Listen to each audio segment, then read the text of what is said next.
हम लोग को सिलेबस में यहाँ पर इस चैप्टर में हाइड्रोकार्बन में अल्केन, अल्कीन, अल्काइन और एरोमेटिक हाइड्रोकार्बन पढ़ना है। अल्केन कंप्लीट कर चुके हैं। अल्कीन में 2 क्लास लगेगा, अल्काइन में 1 और एरोमेटिक हाइड्रोकार्बन में 1। यानी आज के क्लास के बाद में आपका आज तो अल्कीन स्टार्ट किए हैं, इसमें 2 क्लास लगेगा, ठीक है। इसके बाद 3 क्लास आपका बचा हुआ रहेगा इस हाइड्रोकार्बन चैप्टर के लिए।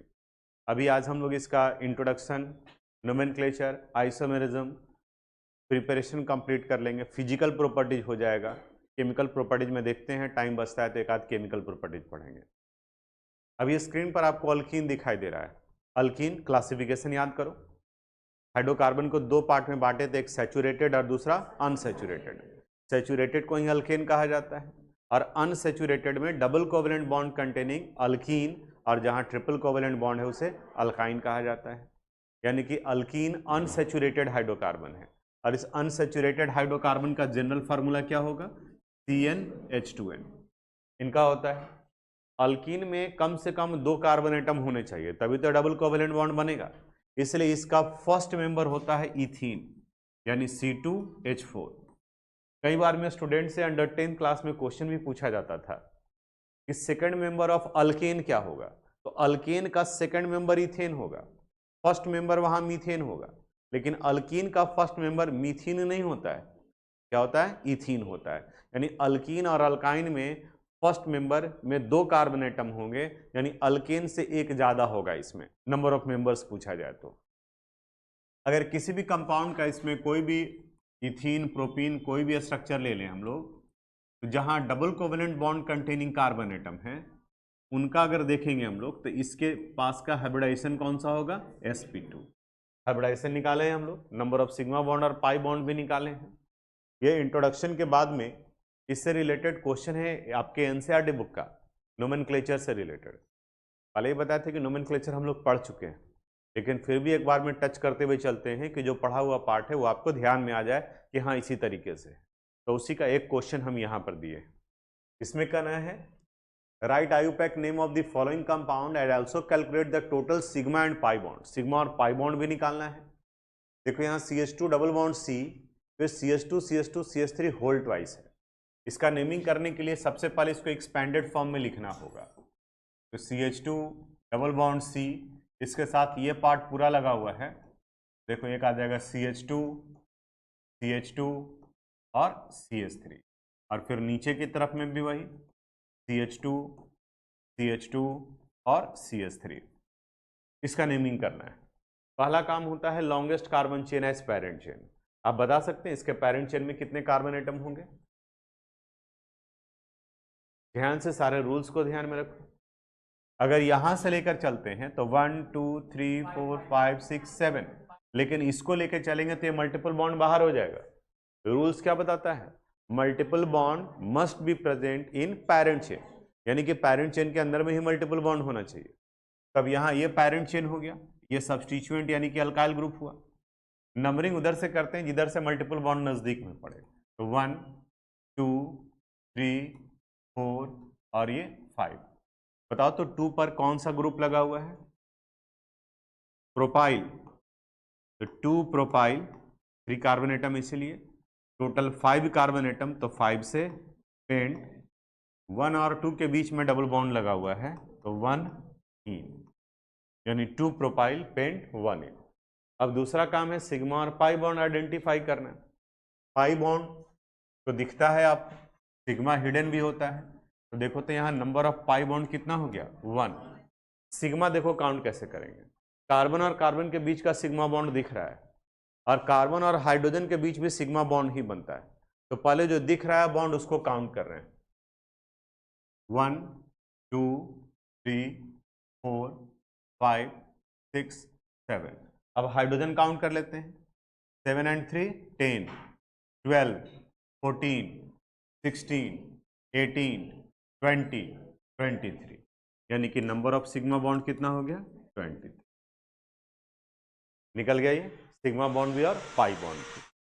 इसके बाद में यहां स्ट्रक्चर आप एक और क्वेश्चन दिख रहा होगा, ये आइसोमेरिज्म से है।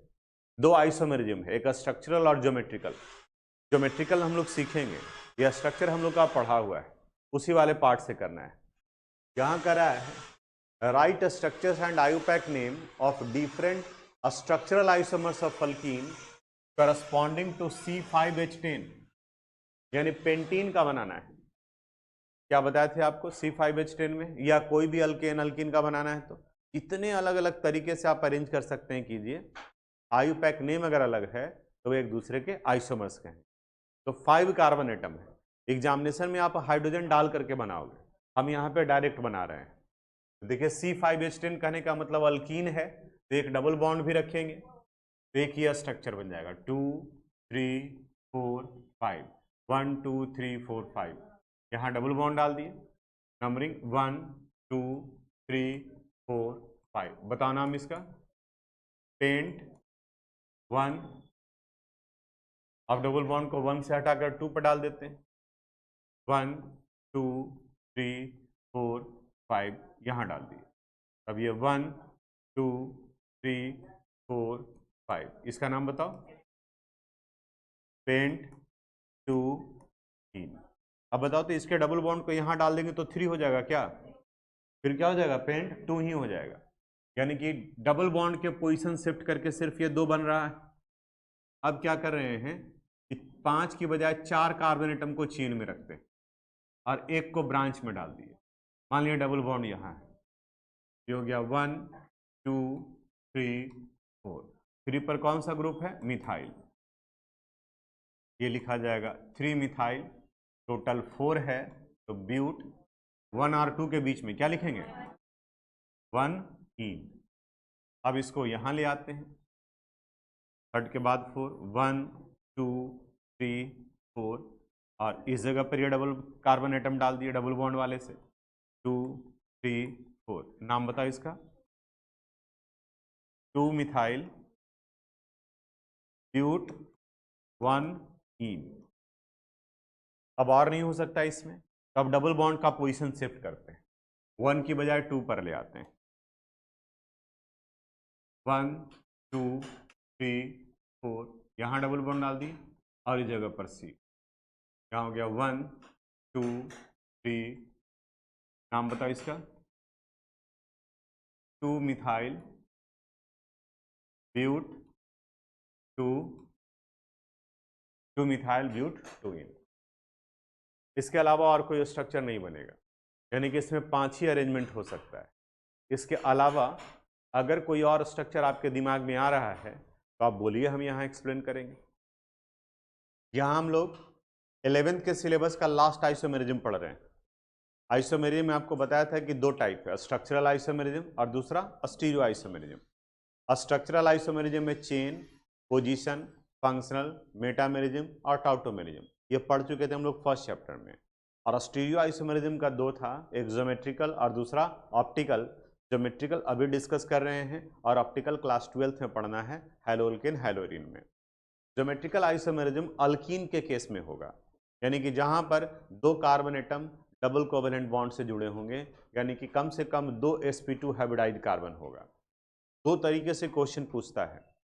एक क्वेश्चन ये पूछेगा कि बताओ ये ज्योमेट्रिकल आइसोमेरिज्म शो करेगा या नहीं, और दूसरा क्वेश्चन ये कहेगा कि इसके ज्योमेट्रिकल आइसोमर्स का आप स्ट्रक्चर लिखिए और इनका आयुपैक नेम लिखिए।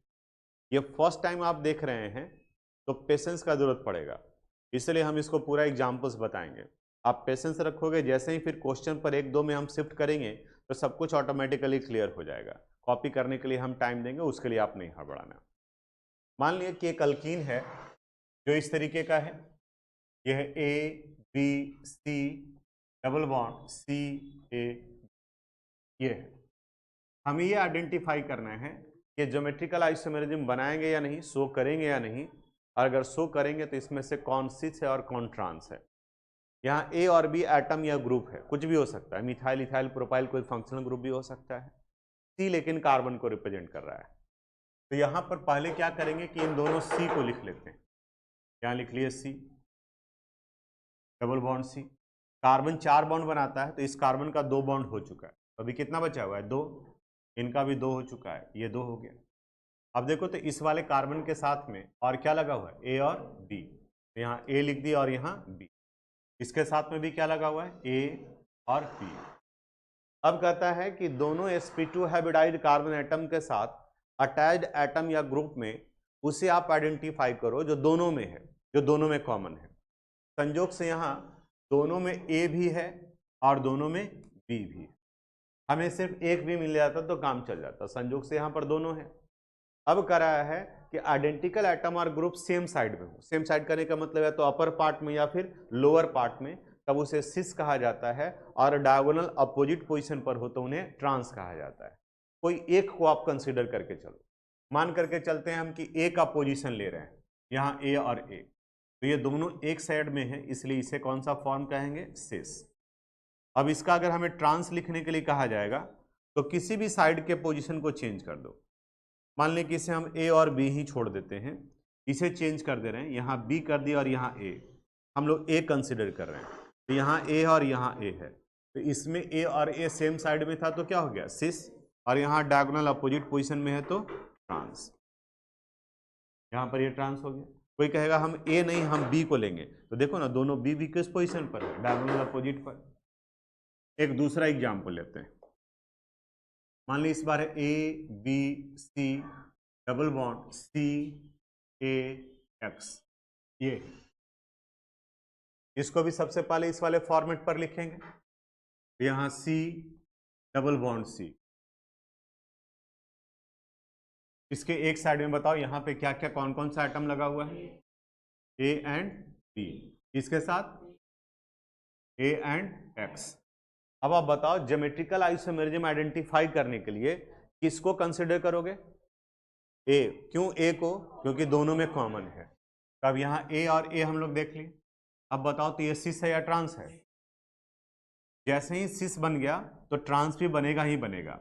कोई जरूरी नहीं है कि हम इधर वाले का ही चेंज करें, आप इसको फिक्स करके इसको भी चेंज कर सकते हो।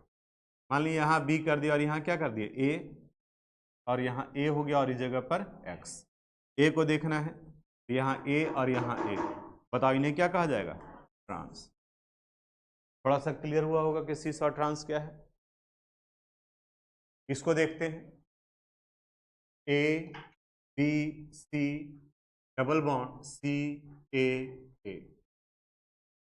इसको भी बनाना है, तो पहले यहां पर लिख दिए C double bond C, 4 bond है, बताओ यहाँ क्या लिखें, ए और यहाँ बी, इस जगह पर ए ए, ठीक है।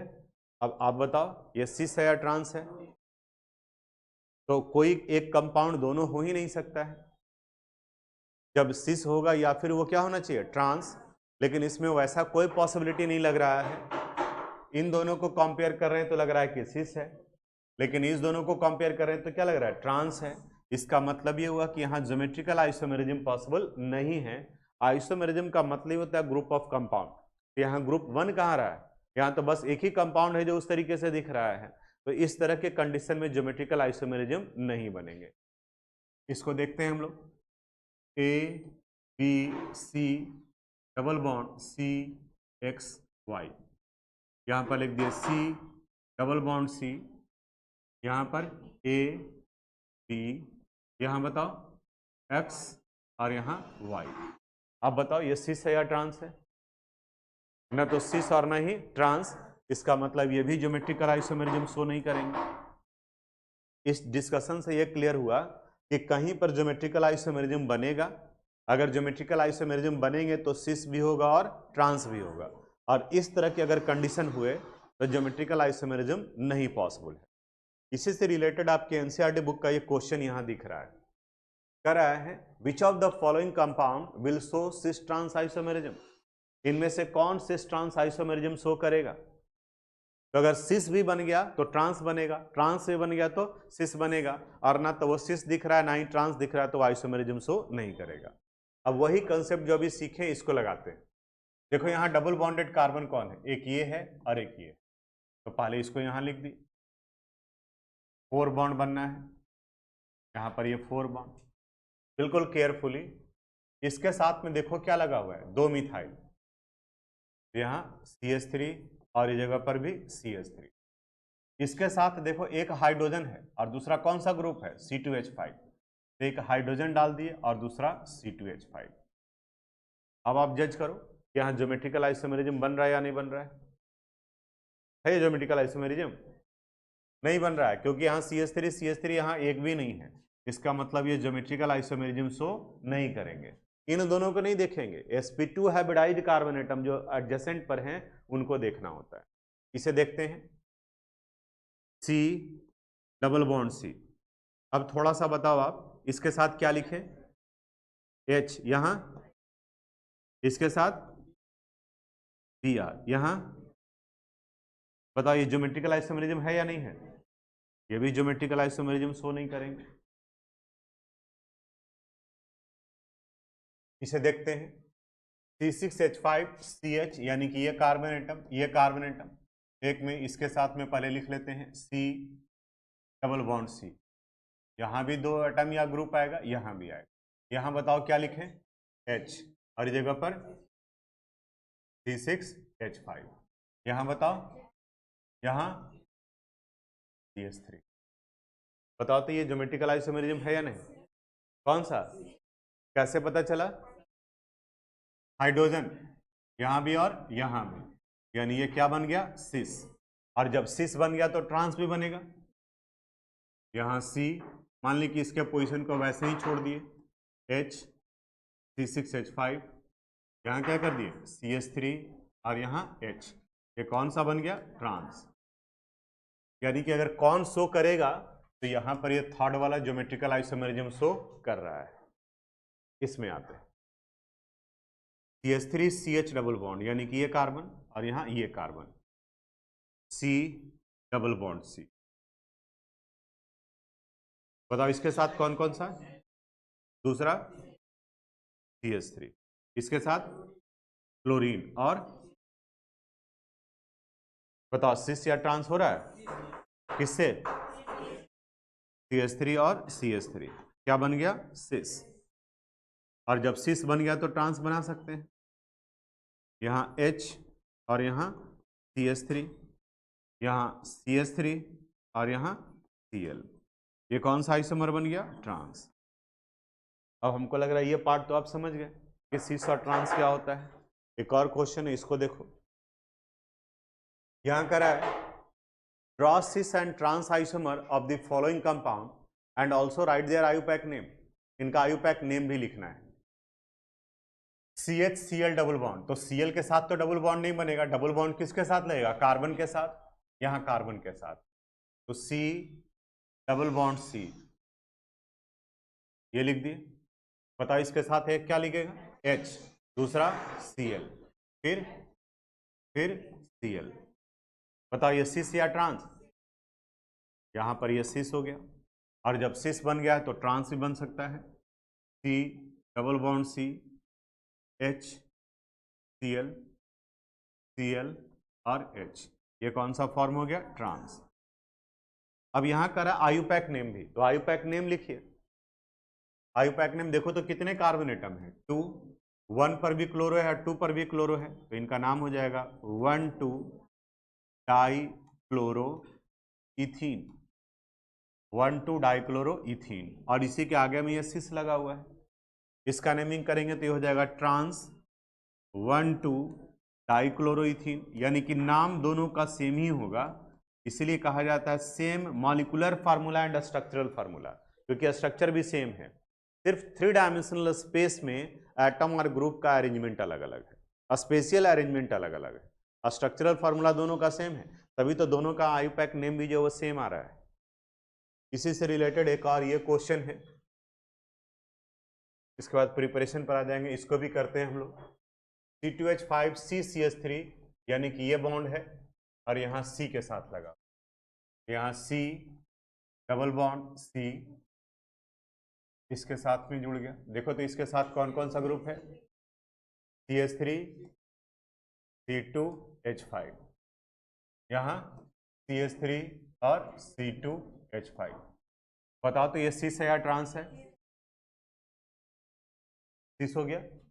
अब नाम भी यहाँ लिख लेते हैं, जब सिस पता चल गया तो ट्रांस तो होगा, ये कंफर्म है। बोलो आप बना सकते हो ट्रांस, क्या करेंगे, दोनों में से किसी एक के पोजीशन को चेंज कर देंगे। आयुपैक नेमिंग पर बात करते हैं, बताइए इसमें पेरेंट चेन में कितना कार्बन, देखो 2 3 4 एंड 2 6, 3 पर और 4 पर मिथाइल लगा हुआ है, 3 4 डाई मिथाइल, टोटल 6 है तो 6 से हो गया हेक्स, डबल बॉन्ड 3 पर लगा हुआ है तो 3 इन, ये सिस फॉर्म है। अब इसी से हम लोग ट्रांस भी बना सकते हैं, तो सी डबल बॉन्ड सी, यहाँ CH3, इस जगह पर C2H5, C2H5 और यहाँ CH3, इसका करेंगे तो याद जाएगा ट्रांस, नाम बताओ आप, 3 4 जो इसका है वही डाई मिथाइल हेक्स 3 यानी नाम के आगे में सिस और ट्रांस लग जाएगा। तो नाम ये है तो फर्स्ट लेटर का जो कैपिटल है वो ये होगा, ठीक है। कई जगह पर इसको देखोगे तो नीचे में लिखा रहेगा ट्रांस, नाम के नीचे, तो सिस और ट्रांस से रिलेटेड ये था। तो अल्केन के प्रिपरेशन में भी आया था हाइड्रोजिनेशन। हाइड्रोजिनेशन का मतलब था एडिशन ऑफ हाइड्रोजन, और ये होता है in the presence of nickel, platinum और पैलेडियम। वहाँ भी हम लोग पढ़े थे कि अगर अल्काइन का रिडक्शन कराते हैं तो पहले अल्कीन में और फिर किस में कन्वर्ट करेगा, अल्केन में। जैसे अगर हम लोग इथाइन यूज करते हैं, CH ट्रिपल बॉन्ड CH, इनका हाइड्रोजिनेशन अगर आप कराते हो in the presence of nickel, platinum और पैलेडियम, तो पहले ये कन्वर्ट कर जाएगा इथीन में और फिर ये हाइड्रोजिनेशन करके प्लस H2 ये कन्वर्ट कर जाएगा इथेन में, CH3 जनरली हम लोग कैटलिस्ट के फॉर्म में निकेल, प्लैटिनम या पैलेडियम का इस्तेमाल करते हैं। तो अगर इस मेथड को आप अप्लाई करेंगे तब तो आपको इथेन बन जाएगा, लेकिन हमें बनाना कहाँ तक है, इथीन तक बनाना है। तो यहाँ पर इस कैटलिस्ट के रिएक्टिविटी को कंट्रोल करना पड़ेगा, यानी कि बस ये इतना ही तक कैटलाइज करें जहाँ तक हमारा काम चल जाए। तो उस कंडीशन में यहाँ कैटलिस्ट के फॉर्म में पैलेडियम का इस्तेमाल करते हैं in the presence of charcoal. ये चारकोल पॉइजन का काम करता है। याद करो आपको बताए थे कि कैटलिस्ट रेट ऑफ रिएक्शन को बढ़ाने का काम करता है, कैटलिस्ट की इफिशियंसी को बढ़ाने और घटाने वाले फैक्टर भी होते हैं। जो कैटलिस्ट की इफिशियंसी को बढ़ाने वाला पार्ट है उसे प्रोमोटर कहा जाता है, और जो कैटलिस्ट की इफिशियंसी को घटाने वाला पार्ट है उसे पॉइजन कहा जाता है। तो यहाँ पैलेडियम के रिएक्टिविटी को घटाने का काम कौन कर रहा है, चारकोल। तो अब ये क्या करेगा, इसके आगे का रिएक्शन नहीं होगा, इसके इस वाले पार्ट को रोक देगा, यानी ये कहां तक आकर रुक गया, अल्कीन तक रुक गया। इसे पैलेडाइड चारकोल कहा गया, यानी कि palladium in the presence of charcoal. Charcoal काम क्या किया कि अल्काइन को अल्कीन में तो कन्वर्ट किया, लेकिन अब इसका कैपेसिटी इतना नहीं है कि अल्कीन को वो किस में कन्वर्ट कर दे, अल्कीन में कन्वर्ट कर दे। तो रिएक्टिविटी वहीं तक वो कंट्रोल हो गया। इथाइन था तो इथीन बना, प्रोपाइन रहेगा तो प्रोपीन, ब्यूटाइन से ब्यूटीन बनेगा। नोट कर लो। अभी स्क्रीन पर मेथड ऑफ प्रिपरेशन में दिख रहा है from alkyl halide. Alkyl halide यानी हैलोजन लगा हुआ होगा अल्काइल ग्रुप के साथ में, यहां कार्बन कार्बन, इस जगह पर हैलोजन लगा है और यहां हाइड्रोजन है। इनका रिएक्शन जब अल्कोहलिक पोटेशियम हाइड्रोक्साइड के साथ कराते हैं, KOH अल्कोहलिक, तो यहां से H और यहां से X ये बाहर निकलता है, बाहर निकल गया इस फॉर्म में HX। तो देखो तो जब यहां से ये H निकल गया तो एक बॉन्ड यहां फ्री हो गया और एक बॉन्ड यहां, तो ये दोनों मिल करके सिंगल बॉन्ड के बजाय किस में कन्वर्ट कर जाएगा, डबल बॉन्ड में, यानी कि C डबल बॉन्ड अल्कीन में कन्वर्ट कर गया। तो चूंकि यहाँ हाइड्रोजन और हेलोजन दोनों बाहर निकल रहे हैं, इसलिए इसे डी हाइड्रोहेलोजिनेशन कहा गया। बताए थे आपको, addition of water hydration, removal of water dehydration, addition of halogen halogenation, removal of halogen dehalogenation. उसी तरह से हाइड्रोहेलोजिनेशन का मतलब हाइड्रोजन और हेलोजन एडिशन होगा और अगर रिमूवल होगा तो डी लगा देंगे, यहाँ ये हो गया। फंक्शनल ग्रुप जिस कार्बन से लगा होता है उसे अल्फा कहते हैं और इसके बगल वाले को बीटा। तो इस रिएक्शन में बीटा से हाइड्रोजन एटम बाहर निकलता है, इसलिए इसे बीटा इलिमिनेशन रिएक्शन भी कहा जाता है। बीटा कार्बन एटम का हाइड्रोजन बाहर निकलता है। कुछ एक एग्जाम्पल लेते हैं, जैसे देखना यहाँ CH3 CH2 Br है, इनका रिएक्शन करा दिए अल्कोहलिक पोटासियम हाइड्रोक्साइड से, तो फंक्शनल ग्रुप जिससे लगा हुआ है वो अल्फा और इसके बाद का बीटा। तो देखो तो अल्फा से क्या निकल रहा है, हेलोजन, और बीटा से एक हाइड्रोजन। बताओ बाई प्रोडक्ट क्या बाहर निकलेगा, HBr। बताओ फाइनल प्रोडक्ट क्या बचा रह गया, CH2 डबल बॉन्ड और CH2। इसको थोड़ा सा ध्यान से समझते हैं।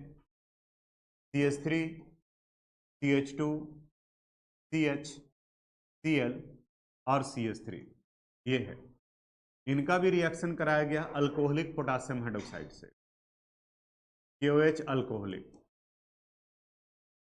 यहाँ ये फंक्शनल ग्रुप ये अल्फा, इसके बगल में ये बीटा है, इस जगह पर यहाँ है अल्फा, इस जगह पर भी बीटा है और यहाँ भी बीटा है। अब यहाँ पे गड़बड़ क्या हो गया, दो दो बीटा है, इनका भी एलिमिनेशन रिएक्शन करेंगे, यहाँ से H निकलेगा। अब हो क्या रहा है, एक स्टूडेंट बोल रहा है कि ये भी बीटा है ये भी बीटा है, एक स्टूडेंट बोला कि हम इस बीटा से रिमूव करेंगे। तो देखो तो यहाँ से हाइड्रोजन रिमूव करेंगे तो आप बताओ क्या प्रोडक्ट लिखें, CH3 CH double bond CH और यहाँ CH3। फिर इस वाले से अगर हाइड्रोजन रिमूव करेंगे तो CH3 CH2 CH double bond CH2, ये दो बन गया। अब इन दोनों में से कोई एक ही सही होगा जो मेजर प्रोडक्ट होगा, ऑर्गेनिक में मेजर प्रोडक्ट को ही कहते हैं, उसी को कंसिडर करते हैं। अब कौन मेजर प्रोडक्ट होगा, ये सेटजेफ रूल बताएगा। रूल क्या बताता है, the alkyne which contain more alkyl group. More alkyl group कहने का मतलब नंबर ऑफ अल्काइल ग्रुप, जैसे किसी में एक ही अल्काइल है किसी में दो अल्काइल ग्रुप है। अब ये कैसे पता करेंगे, देखो डबल बॉन्डेड कार्बन, ये डबल बॉन्डेड कार्बन है, इस डबल बॉन्डेड कार्बन में एक यहाँ पर मिथाइल ग्रुप, एक ये मिथाइल ग्रुप, यहाँ पर इस डबल बॉन्डेड कार्बन में ये एक इथाइल ग्रुप लगा, यहाँ एक अल्काइल ग्रुप है और यहाँ दो अल्काइल ग्रुप है। तो बताओ मेजर प्रोडक्ट कौन बनेगा, ऊपर वाला मेजर प्रोडक्ट बनेगा। तो यहाँ ये पार्ट आ गया मेजर प्रोडक्ट के। समझ में आया सेटजेफ रूल। सेटजेफ रूल सिर्फ यही नहीं अप्लाई होगा, दूसरी जगह पर भी अप्लाई होगा। जैसे यहाँ पर एक मेथड है फ्रॉम अल्कोहल, अल्कोहल यानी कि OH। यहां ध्यान से समझना आप, अल्कोहल में कार्बन एटम के साथ में OH लगा हुआ होगा, यहाँ H और यहाँ OH। इसे हम लोग जब कंसंट्रेटेड सल्फ्यूरिक एसिड के साथ हीट करते हैं H2O, तो यहाँ से H और यहाँ से OH बाहर निकलेगा। आप बता सकते हो कि किस फॉर्म में बाहर निकलेगा, गुड, H2O के फॉर्म में बाहर निकलेगा। पहले वाले को कहा गया डीहाइड्रोहेलोजिनेशन, इससे बता सकते हो क्या कहा जाएगा, डिहाइड्रेशन। अरे वाटर बाहर निकल रहा है तो क्या हो गया, डिहाइड्रेशन। तो डिहाइड्रेशन हुआ, अब इस कंडीशन में ये कन्वर्ट कर जाएगा अल्कीन में, डिहाइड्रेशन से ये अल्कीन में कन्वर्ट कर गया। अब यहां पर भी उसी तरह से कंसेप्ट अप्लाई होगा, जैसे अगर CH3 CH2 CH OH और यहाँ CH3 है तो ये अल्फा हो गया, ये बीटा है और ये बीटा है। डिहाइड्रेशन करा रहे हैं सल्फ्यूरिक एसिड के प्रेजेंस में H+। सल्फ्यूरिक एसिड को डिहाइड्रेटिंग एजेंट भी कहा जाता है। आपके स्किन पर अगर सल्फ्यूरिक एसिड गिरता है तो आपके सेल से मॉइस्चर एब्जॉर्ब कर लेता है, जिसकी वजह से आपका सेल बॉन्ड कर जाता है, डेड हो जाता है। अगर किसी गैस को सल्फ्यूरिक एसिड से आप पास कराएंगे, जैसे यहाँ एयर में मॉइस्चर है तो ये सारे मॉइस्चर को खींच ले जाता है, इसलिए ड्राइंग गैसेस के लिए भी इस्तेमाल किया जाता है। गैस को अगर ड्राई बनाना है, एयर को अगर ड्राई करना है, पूरे मॉइस्चर को खत्म करना है, पास करा दिए इसके सल्फ्यूरिक एसिड के थ्रू, जितने मॉइस्चर होंगे सबको एब्जॉर्ब कर लेगा वो। ये ड्राइंग एजेंट के रूप में भी काम करता है। तो यहाँ से H2O बाहर निकल गया। देखो अब यहाँ पर भी दो प्रोडक्ट बनेगा, अगर यहाँ से हाइड्रोजन रिमूव किए तो CH3 CH double bond CH और CH3, और दूसरे वाले में यहाँ से अगर हाइड्रोजन रिमूव किए तो CH3 CH2 CH double bond CH2, यहाँ ब्यूट 2 इन और ये ब्यूट 1 इन। इन दोनों में से कोई एक मेजर प्रोडक्ट होगा। बताओ कौन मेजर प्रोडक्ट होगा, क्यों ऊपर वाला, इसमें दो दो अल्काइल ग्रुप है, कौन से रूल को फॉलो कर रहा है, सेटजेफ रूल को। तो यहाँ पर भी ये सेटजेफ रूल अप्लाई हुआ, तो सिर्फ वही नहीं यहाँ भी अप्लाई होता है। एक और मेथड ऑफ प्रिपरेशन है, इसको भी डिस्कस कर लेते हैं, उसके बाद में फिर सब लिखवा देंगे। यहाँ करा है फ्रॉम विसिनल डाइहैलाइड। डाइहैलाइड का तो मतलब आपको समझ में आ रहा है। डाइहैलाइड का मतलब क्या होता है? दो हैलोजन, जहां पर दो हैलोजन हो। दो हैलोजन में कहता है कि अगर दोनों हैलोजन एक ही कार्बन एटम पर हो, ऊपर नीचे, जैसे यहां भी और यहां भी, तो इन्हें जेम फॉर्म कहा जाता है। अगर ये दोनों हैलोजन एटम एडजेसेंट पर लगे हुए हों, यहां और यहां, तब इन्हें कहा जाता है विसिनल। यानी ये जेम है और ये विसिनल, जेम और विसिनल। तो हमें यहां बनाना है किससे? विसिनल से। और ये भी आप ध्यान में रखो, ये सिर्फ डाइहैलाइड के लिए नहीं होता है, कोई भी दो functional group, identical functional group, same ही कार्बन एटम पर ऊपर और नीचे लगे हों तो उन्हें जेम कहा जाता है, और एडजेसेंट पर लगा हुआ है तो विसिनल कहा जाता है। अब यहां इसके मेथड ऑफ प्रिपरेशन पर आते हैं। विसिनल डाइहैलाइड, जैसे CH2, CH2, सपोज यहाँ Cl है, यहाँ Cl है, इनका रिएक्शन जब जिंक के साथ कराते हैं तो जिंक इन दोनों क्लोरीन के साथ रिएक्ट कर फॉर्मेशन कर लेता है ZnCl2 का। तो यहाँ क्या बन जाएगा? CH2 double bond CH2। ये इतना था इसके मेथड ऑफ प्रिपरेशन से रिलेटेड। मेथड ऑफ प्रिपरेशन के बाद में प्रॉपर्टीज में, इनका प्रॉपर्टीज करीब करीब ऑलमोस्ट अल्केन के प्रॉपर्टीज से ही है। सिर्फ हमें ये याद रखना है कि अल्केन का फर्स्ट मेंबर मीथेन होता है और अल्कीन का फर्स्ट मेंबर इथीन होता है। इसके भी स्टार्टिंग के 4 मेंबर गैसियस स्टेट में पाए जाते हैं, फिर नेक्स्ट 14 लिक्विड स्टेट में पाया जाता है और हायर मेंबर सॉलिड स्टेट में पाए जाते हैं। मेल्टिंग पॉइंट, बॉइलिंग पॉइंट का कंसेप्ट बिल्कुल उसी के जैसा, lower member to higher member increase करेगा। और फिर अगर ब्रांच है तो बता, तो अल्केन में क्या बताए थे कि जैसे ब्रांच होगा तो melting point, boiling point decrease कर जाएगा। तो ये इतना ही है। आज केमिकल प्रॉपर्टीज की तरफ में नहीं शिफ्ट करेंगे, फिजिकल प्रॉपर्टीज तक ही लिखवा देंगे। केमिकल प्रॉपर्टीज अगले क्लास में इसको कंप्लीट करेंगे हम लोग। अभी Thanks for watching this video.